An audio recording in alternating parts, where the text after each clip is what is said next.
Cha dạy con những chiều bay cánh diều, câu đồng dao bên bàn quen, cho con nhìn quê mình tình yêu. Tiếng Việt trong bài thơ có người xưa chính phủ, Ngồi mối mòn đời chờ chính phủ, hoa đã rồi lời ca vẫn còn.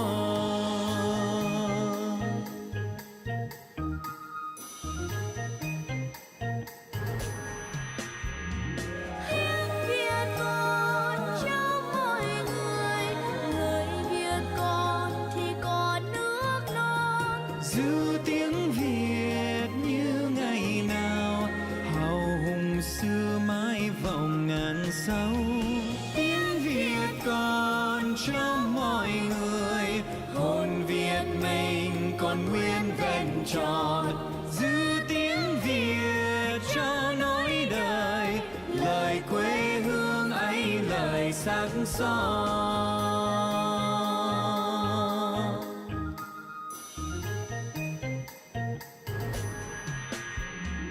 Tiếng Việt còn trong mọi người, người Việt còn thì còn nước non. Giữ tiếng Việt như ngày nào, hào hùng xưa mãi vọng ngàn dấu. Tiếng Việt còn trong mọi người, hồn Việt mình còn nguyên vẹn tròn. Giữ tiếng Việt cho nối đời, lời quê hương ấy lời sắc son. Giữ tiếng Việt cho nối đời, lời quê hương ấy lời sắc son.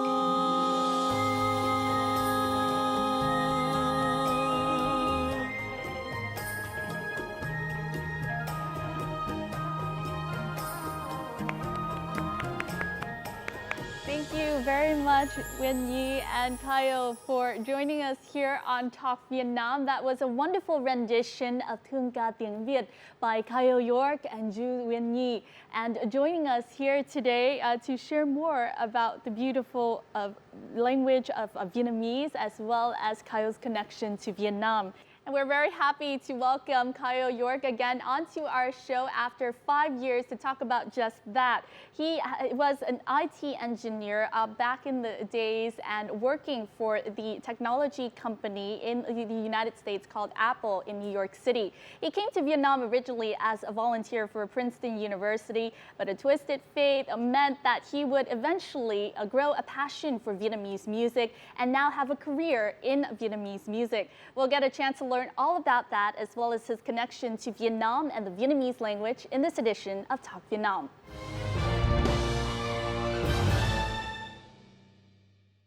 Thank you again, Kyo, for that wonderful performance of Thương ca tiếng Việt. I believe that was the kind of the first debut of the cover of the song for you. Can you tell us a little bit more about this song and how it means in kind of the context that you've been talking a lot about the authenticity of the Vietnamese language? Sure. The song Thương ca tiếng Việt is a really, really special song for me as a foreigner living and working in show business in Vietnam. And Vietnamese is a very complex language, and I think my journey with the Vietnamese language has been really miraculous, epic. This language has really changed my life. It's given me insight into an entirely different culture. It's given me insight into Vietnam as a whole, into Vietnamese people, and it's connected me on a very personal level to the Vietnamese community. And so I really respect Vietnamese as a language. It's something that I care very much about, and I almost kind of consider myself almost like a linguist because I've studied Vietnamese myself for 7 years. I think it was an important moment for me to kind of take a moment to share how I feel about the Vietnamese language and to also awaken Vietnamese people to sort of respect their language more than they do on a regular basis. How can we get the young people in Vietnam, the youth of Vietnam, to continue to keep the sort of sacred nature of the language and keep it moving and powerful and amazing like it is. It's very, difficult language, and may take years for an international person who come to Vietnam to learn it. What do you think was the motivating factor for you in kind of learning and still up until today continuing to perfect your Vietnamese language skills? When I came to Vietnam and people said to me, don't even try it. Vietnamese is impossible. There's no possible way for a foreigner to speak Vietnamese. I've always been the kind of person that whenever someone tells me I can't do something, You'll do it. I try doing it, with everything I've got. And so I started to sort of muddle with the language, right? I bought myself a book at Nhà sách Phương Nam in Cần Thơ, a book that was designed for like Vietnamese for foreigners. And I would sit there at night in a very, very small rural village of Vietnam as a volunteer. And I would open the book and I would light a candle and I would sit in my room and I would study, It's an insanely difficult language, and I think there have been more than one time where I've wanted to be like, well, forget this. I'm going home. I can't do it. It's so difficult, right? But, in those moments, I was able to kind of push myself the extra mile and say to myself, no, I can do this and I'm going to do it, right?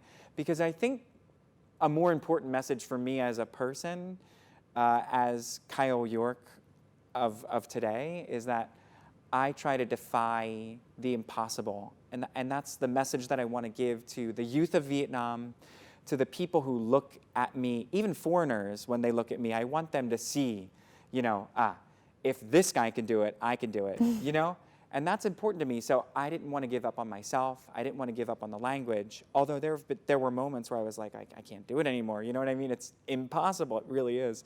But, everything's a step-by-step process in life. And this happened at a time in my life when I was 24 when I started studying Vietnamese. So it was just at the moment where I was starting to really mature. And I think by learning Vietnamese, it helped me to mature even more. It helped me to grow into sort of a more focused, determined individual. It's been 5 years since we last talked here on Talk Vietnam. How has it been since then with your achievements within the music career? Looking back at the 5 years of work that I've put in, I feel very accomplished. I feel very happy to have had the support from not only my fans, but from people, other artists, from, people who've taken the time to really understand me and, help me along the way, right? It's like meeting a friend on a path and them taking you part of the way and, being there for you for that moment. I think that's really important. Those are the moments that are life-changing, looking back on it, right? It was that moment where, I was singing in Phòng trà ATB, right, của anh Tuyết. And Yes. anh Tuyết said to me, like, you're not there yet. You're not good at this song. You don't sound good, right? And those moments where people cut me down, and broke me out of what I was thinking at the moment are the people that I have to thank today, because it's people like that gave me the power to sort of wake up and change and do things better than I was doing it, right? And I think that's sort of my life motto too, like, how can I be a better person today than I was yesterday?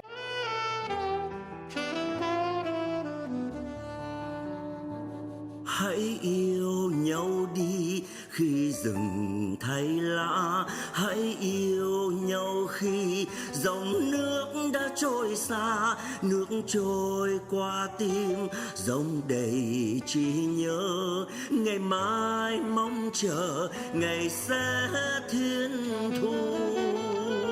Hãy ru nhau trên những lời gió mới, hãy yêu nhau cho gạch đá có tin vui, hãy kêu tên nhau trên ghềnh dưới bãi, dù mai nơi này người có xa người. Hãy yêu nhau đi quên ngày u tối, dù vẫn biết mai thế giới. Mặt đất đã cho ta những ngày vui vơi, hãy nhìn vào mặt người lần cuối trong đời. Can you please tell us about, you're doing a project now called dấu ấn yêu thương, or how would I translate that in English? How would you translate it? Impression of love, or Impressions of love, footprints of love. Yeah, footprints impressions of love. Yes. Yeah, all of that's fair. Yeah. Can you tell us about this project and the idea behind it? Sure. So in 2014, when I became the champion of Your Face Sounds Familiar Kids, with the money that I earned from that show, I developed a charity called Yo Ang Yu Thương, and this charity is designed to help underprivileged people throughout the country. We focus a lot on the development for children, like kids who have no mother or father. So we've gone on a lot of different journeys. With Yo Ang Yu Thương, one of them was to Tây Bắc, and we built a school for underprivileged students in the area. This is where there's a lot of the ethnic group. Ethnic minorities. Yes. Yeah. In addition, we've done trips to orphanages, to churches, to pagodas, to a mental health place in the middle of Vietnam, to kind of explore that project and see how they were helping people around the area. And we've also done things in the Mekong Delta when there was an issue with dry land and yes, kind of salinization. yeah, right, exactly. Drought and yeah. So we were able to give big tubs of water to each individual family, along with rice and gifts. Do you remember kind of a memorable meeting during all of these journeys? I mean, obviously you met many people with different circumstances, and being able to share with their story and help in your own way.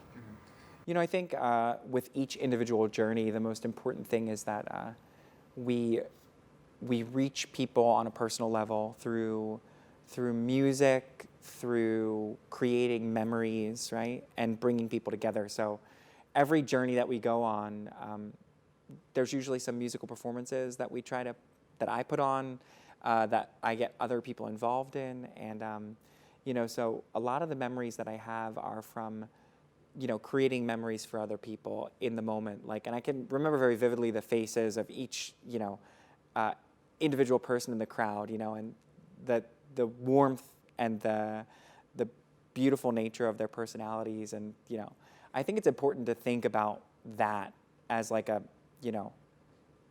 that makes change. Unity makes change, and bringing that to people is what's important to me. That's how I define charity in its most pure sense. Yes. It's connecting people with people, helping on a personal level, and and building up to something better, a better lifestyle, a better society, right?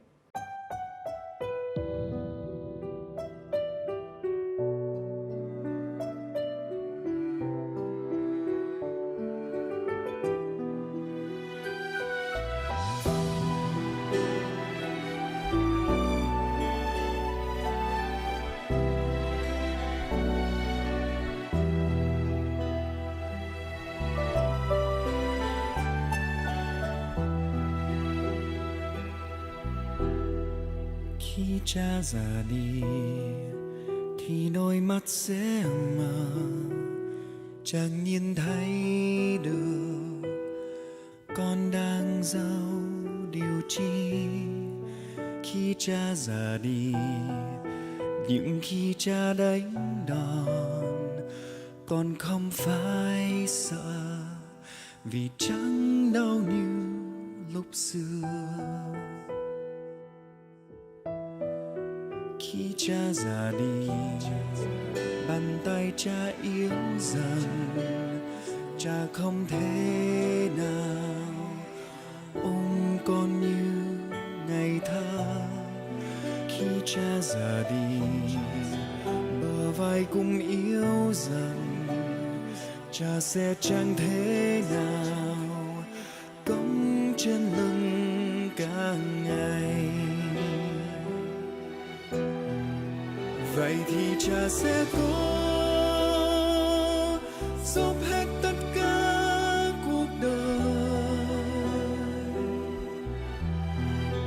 để nuôi con khôn lớn cho con yên vui ngày mai. Thời gian trôi nhanh lắm, thoáng chốc hết mấy năm trời. Cha chỉ mong rằng con vững vàng trên đôi chân khi cha ra đi.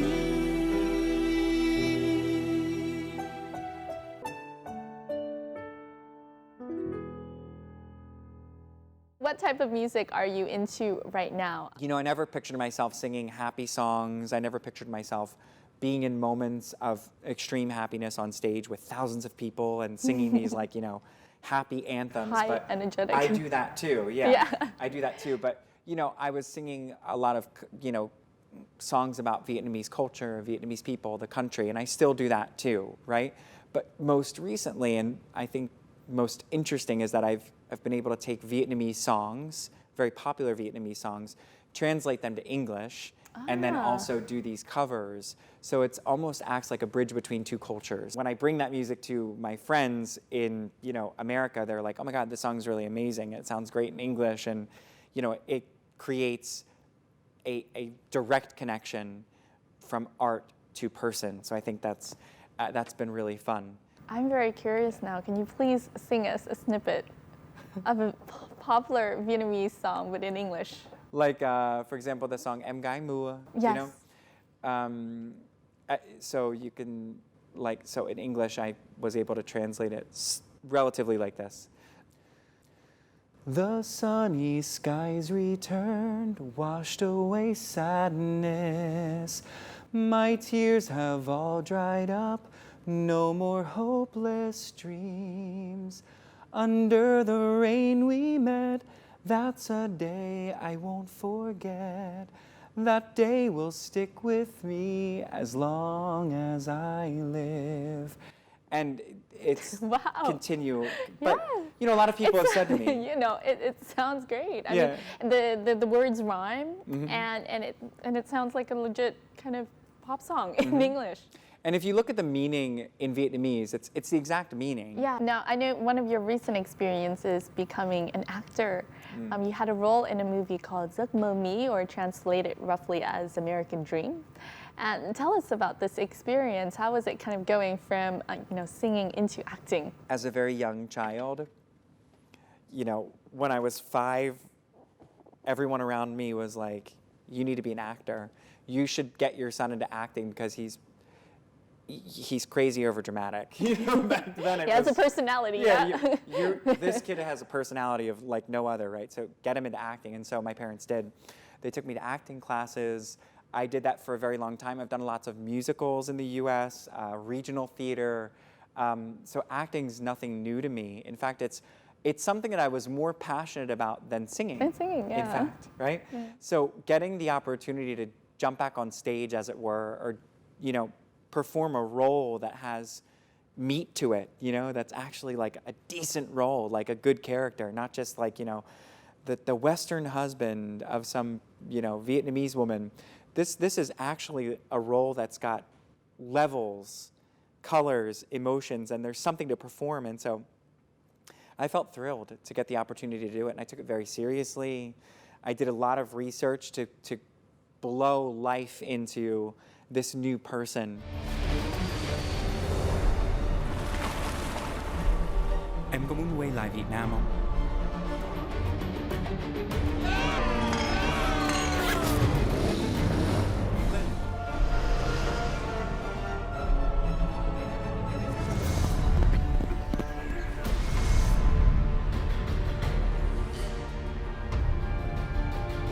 I want to make an appointment to talk about a possible divorce. Em có một lần cuối cùng để đến nhà của anh và lấy đầu.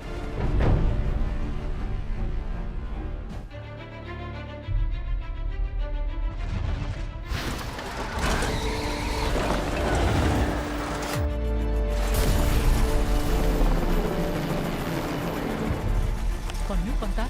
Bệnh nhân đang sốc, không nên tạo ra cùng. Thần kinh cột ngược bị đứt.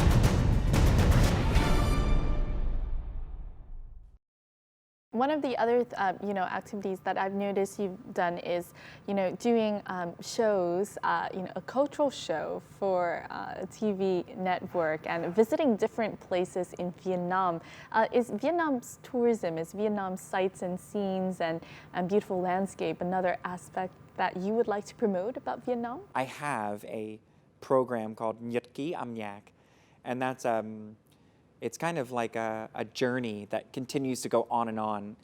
From the time I got here in Vietnam, I've done a number of songs. The purpose is to sort of advertise the beautiful landscape of Vietnam for Westerners to see. That's like the song Hello Hạ Long, or like Hãy ước thật xa, hãy ước thật cao. Yes. Or like more recently, Sài Gòn đẹp lắm. Yes. So these are covers that I do. These are things that I do to get people to appreciate the beauty of Vietnam as a whole, right? And that includes Vietnamese people and foreigners. So that's always something that I continue to do, and that's one of the reasons why I stay here, because of the beautiful landscape in Vietnam. It's been gifted with such a beautiful landscape, and I hope that through music and through these music videos, people recognize that beauty and are passionate about keeping that beauty beautiful. Yes. For tomorrow and Exactly. for other lifetimes to come.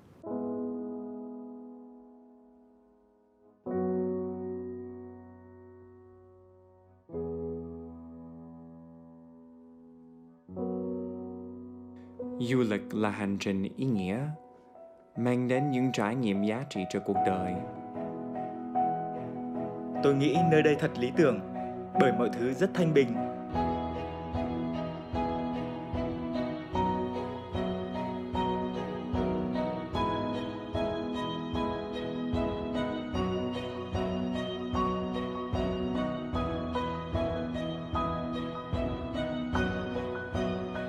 Em rất yêu quê hương mình Jack ạ.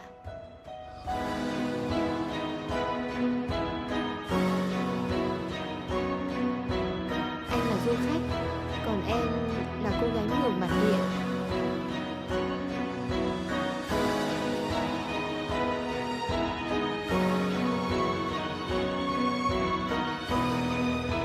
Anh nhà Umanda, anh còn quay lại đi.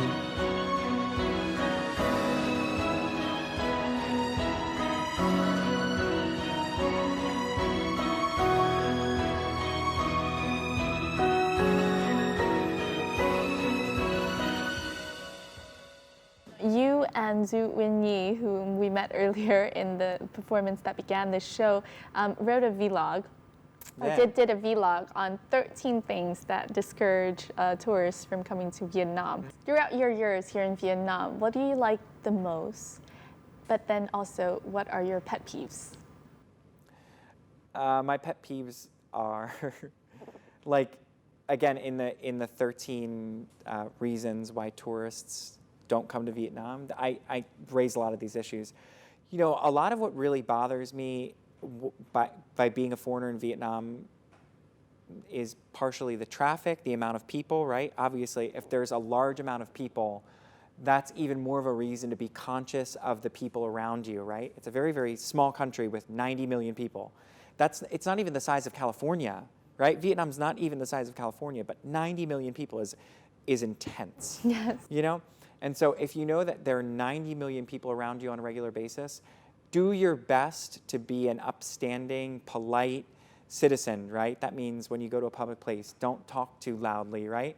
If you're in a movie, don't do things like put your feet on the back of somebody's seat, or push people out of the way, or not stand in line. These things, while I understand deeply, very deeply as to why Vietnamese people do the things that they do and what causes those actions, that doesn't mean that they can't change for the better, Yes. right?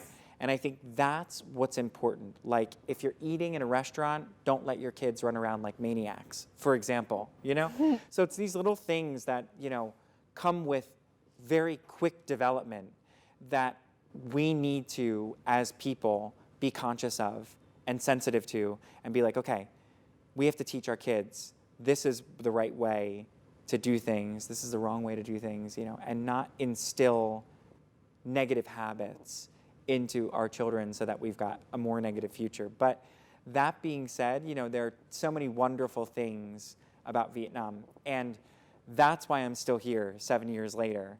It's not because I live a life where I'm always angry at Vietnam and I think, oh, this country really bothers me, or I wouldn't be here. Yes. And I wouldn't have taken the time to learn Vietnamese, and I wouldn't stand on these stages and sing about Vietnam. And I think you wouldn't even take the time to point out these things that Vietnam could improve on. It's more like, why should I care? Yes, right? exactly. You know? I mean, but I do. You love Vietnam because of the people, because of the experience here, and that is the overall feeling. For sure.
Truyền từ những con đường.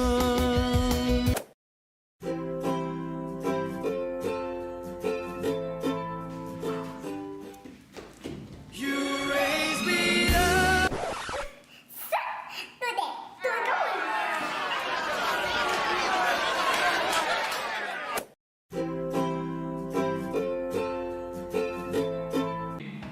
I've never seen such a beautiful sunset in all of my life. It makes me want to cry. Oh, bravo, bravo. No, no, no. No, no, no. Thành phố đẹp quá. What does Vietnam mean to you? When I say that Vietnam is my second home, I truly mean that. And I really feel that on a very emotional level. It's like when you ask me, do I get homesick? When I'm in America, I get homesick. Yeah, for your second And home. when I'm in Vietnam, I get homesick. It's like, Yes. I am such a part of this country, and it's such a part of me, you know? It's something that I can't explain. There's no words to explain what Vietnam means to me. It means so much to me. Not as much as America, right? Because home, in its exact definition, is a place where you feel the most comfortable. And that happens because of the people around you. And one of my greatest sadnesses at this part in my life is not being around the people who, I'm sorry, it's just not being around the people that I love, the people that have been there for me, you know, my entire life. Family's like so important to me, so that's my home, right? But to be here and have the emotional support of the people around me, an amazing team of creative, rich, young, amazing people, and you know, amazing fans. It's like having another family, but in a totally different way, right? Yes. You know, I still regularly call my mom and my dad on almost a daily basis to talk to them about what I'm doing, what I've done, you know, the struggles that I face, the adversity that I face. You know, being a foreigner in Vietnam is not an easy thing. I think a lot of people look at an artist's life and they think, Yeah. Còn sướng hơn gì nữa, đúng không? Yeah, It's like that's true. you have an amazing life. You get to be on stage. You get people love you. You know, People don't see the work that they you don't put see in. it. Yeah, everything has two sides, and it's not easy. It hasn't been easy. You know, I started this journey on this path with 500,000 Vietnam dong in my pocket, sleeping in a classroom after volunteering for 2 years for free in the Mekong Delta. So from zero, nothing, with just a few language skills and the ability to sing. And I've been able to come from that, from zero to where I am now. And thinking about, that's the 5 years ago that I'm talking about, thinking about where I came from, like from literally nothing. And I don't come from a very rich family in the US. Not everyone in the US is rich. I'm not overprivileged. Nobody handed me anything. I've been working since I've been 12 years old. Yes. You're not even allowed to do that in the US, and I did it, right? I would go to school, and then I would, go to a bakery after school and dip cookies in chocolate. That was my first job. And from the time I've been 12 years old all the way until now, I've worked almost every day in my life. Even when I went to college, I put myself through college, right? I've not been given anything. And I feel like I'm a better person for that. That struggle is struggle, and struggle makes you into a fine human being. In fact, I would encourage people to, if you have the ability to give your kids everything, don't. Yes. Don't give them anything. Make them work for it. It instills in them the values that they need, the perseverance that they're going to need. That's what's important. Yes. And Vietnam has helped to shape me into, I would like to say, into a fine gentleman. Yes. I think so. And so have my parents, right? All of that, all of these factors, struggle, hardship, has made me who I am today. And you can do anything you want to do. Exactly. You just have to have the will to do it. Know about the stories of the empire of old. I feel really grateful having had the opportunity to become a successful artist in Vietnam. Before now, this is something I could never even have dreamed of accomplishing. I can't thank Vietnam enough for all it's given me. That being said, artists tend to be the loneliest of people after all the lights fade and the audience goes home. It's even more lonely for me being the only true foreign artist in Vietnamese showbiz. I have very few friends and have no family here. I use my time to go to public places or coffee shops just like a Vietnamese person would. This helps me to absorb and understand the culture more clearly. As time went on, I learned to use that emptiness more constructively. I used that time to study Vietnamese, read more books, especially those about music, culture, tourism, and about the Vietnamese composer Trịnh Công Sơn.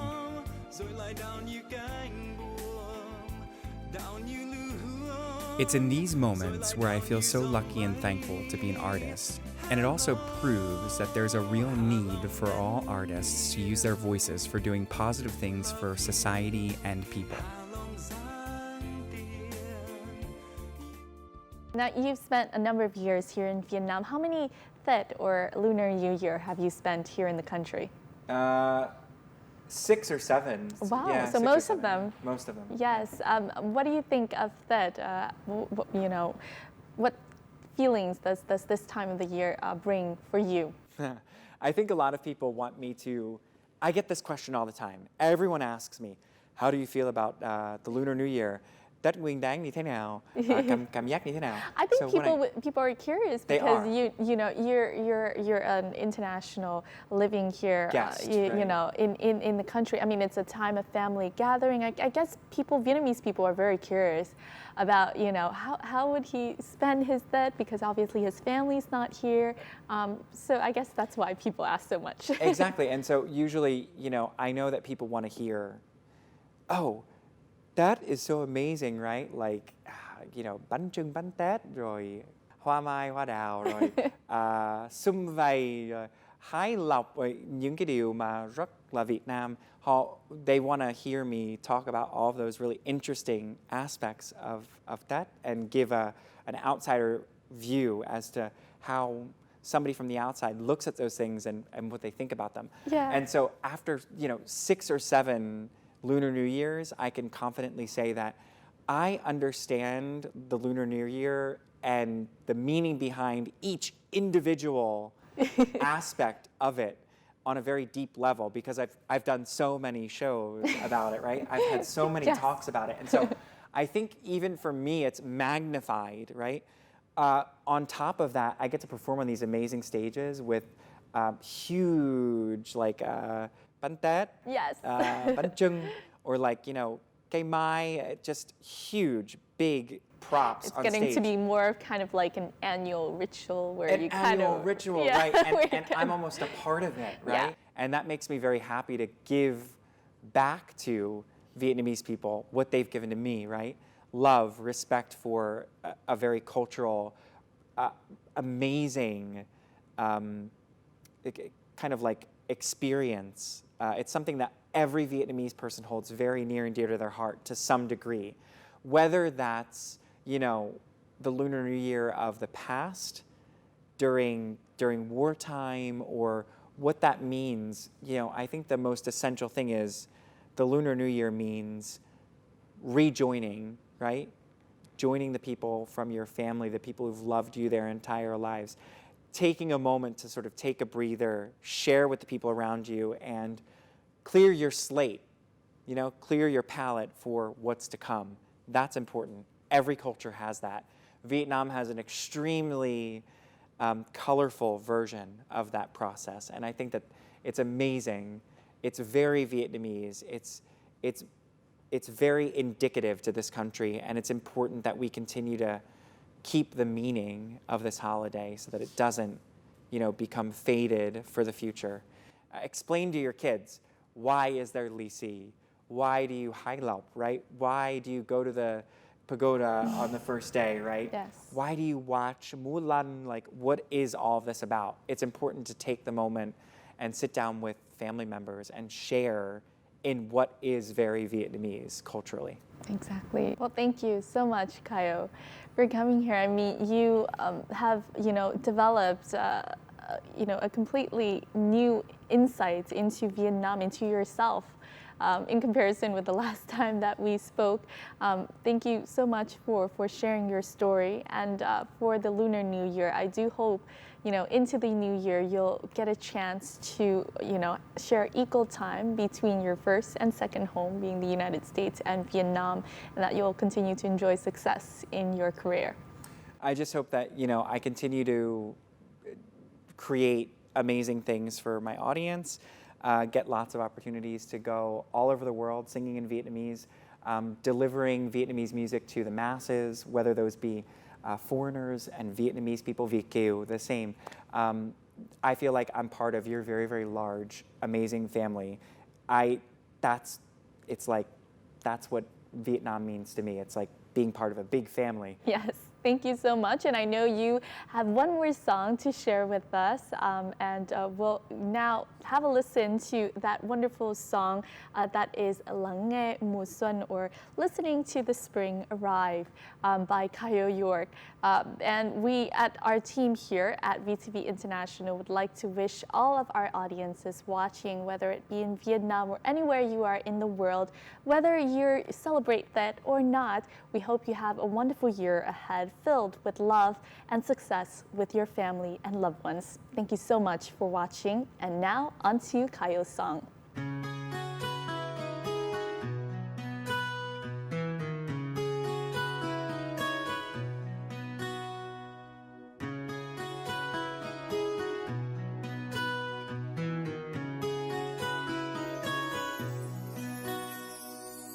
Giọt mưa nào rơi thật êm trên phố phường, mùi hương nào thơm thật thơm trong gió thoảng, và em đợi anh như đã hẹn, nghe trong mưa đêm mùa xuân lặng lẽ sang.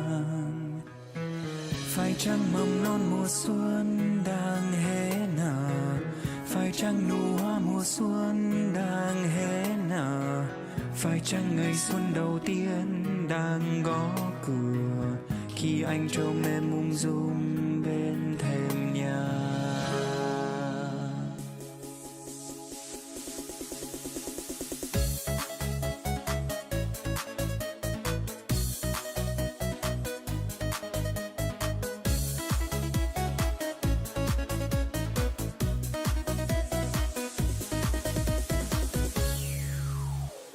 Giọt mưa nào rơi thật êm trên phố phường, mùi hương nào thơm thật thắm trong gió thoảng, và anh đợi em như đã hẹn, nghe trong mưa đêm mùa xuân lặng lẽ sang. Phải chăng mầm non mùa xuân đang hé nở, phải chăng nụ hoa mùa xuân đang hé nở, phải chăng ngày xuân đầu tiên đang gõ cửa khi anh trong em ung dung bên thềm nhà. Kia tiếng chim rộn hót xa vời, cánh hoa nào bóng như cười bao tình mùa xuân về. Kia bóng đêm mùa cũ đau rồi, với em chỉ thấy xanh ngời lá hoa của xuân tươi. Kia em tới và chúng ta lại đón giao thừa, phút giây lặng lẽ mong chờ lắng nghe mùa xuân về. Ta còn mãi trong đời phút mong chờ anh tuyệt vời, chưa tràn niềm tình yêu. Kia em tới và chúng ta lại đón giao thừa, phút giây lặng lẽ mong chờ lắng nghe mùa xuân về. Để biết ta còn mãi trong đời phút mong chờ anh tuyệt vời, chưa tràn niềm tình